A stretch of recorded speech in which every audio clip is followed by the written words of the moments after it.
Wood rots when water infiltrates it. It's just a fact.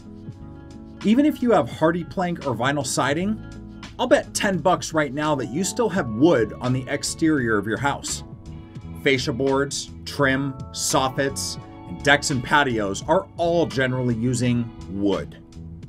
Paint protects wood from weather and water, but it doesn't last forever.